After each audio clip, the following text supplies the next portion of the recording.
Hello, in this video I'm going to show you how to build for Commodore 64. Here is my Kansas Fest adventure that I wrote in the summer of 2019, and I'll build it now for C64. So all you have to do is come up to the export menu here and select Commodore 64, and what it's going to do is write out all the source files into a subdirectory under Lantern. So let's go open up that subdirectory. So under Lantern you will have the name of your project underscore C64.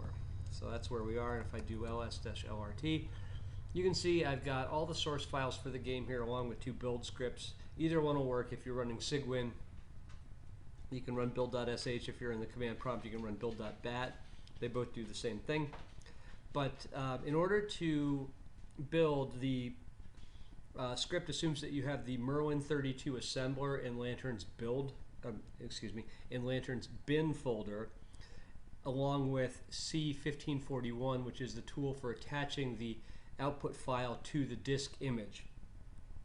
And those are both included in WinVice. So I don't know personally how to build for Commodore 64 under Mac or Linux, although I'm sure it's possible if you just get the right tools and modify the build script.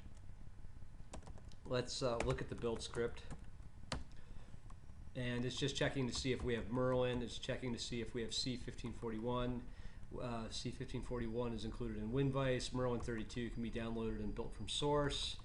And then it runs Merlin and then attaches the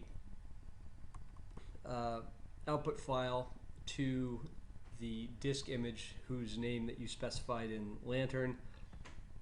In my case, I specified that the disk image name was kfest, so it's writing out a file called advent.prg and attaching it to kfest. So your file is just always going to be called advent, and it gets attached to whatever the disk image name was that you specified in Lantern, and that's it. So let's run it, and it cranks away and it assembles the code. And now let's just go open that up in WinVice and just make sure that it works. So let me WinVice. All right, and let's open. See, there's C1541 right there. That's included in WinVice, and there's X64. That's our Commodore 64 emulator. And now we'll go attach a disk image. And let's see. No, not that. Okay, so let's scroll down and go find that disk image that we built. It was called KFest Adventure C64. There we go. There's today's date. And I'm going to say, I'm going to select kfest.d64 because in Lantern that was the name of the disk file that I wanted to be my output, and you can see it's got the right date. And just type the load command, load advent.prg, comma 8, hit enter, and it would normally take half an hour, but I'll go into warp mode, and then I will ungo into warp mode, and if I type run, boom, there's Kansas Fest Adventure, take Mac, boom. Alright, use Mac, yes, there we go.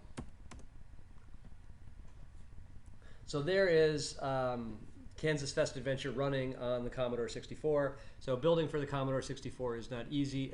I'm sorry, it is easy. It's just currently configured for Windows, but I'm sure if you are a Commodore 64 fan and you are running Mac or Linux, you can find a way to modify that build script and get the tools you need to build all those source files and run the tool chain from your platform of choice. But there it is. That's how to build a Commodore 64 game from Windows.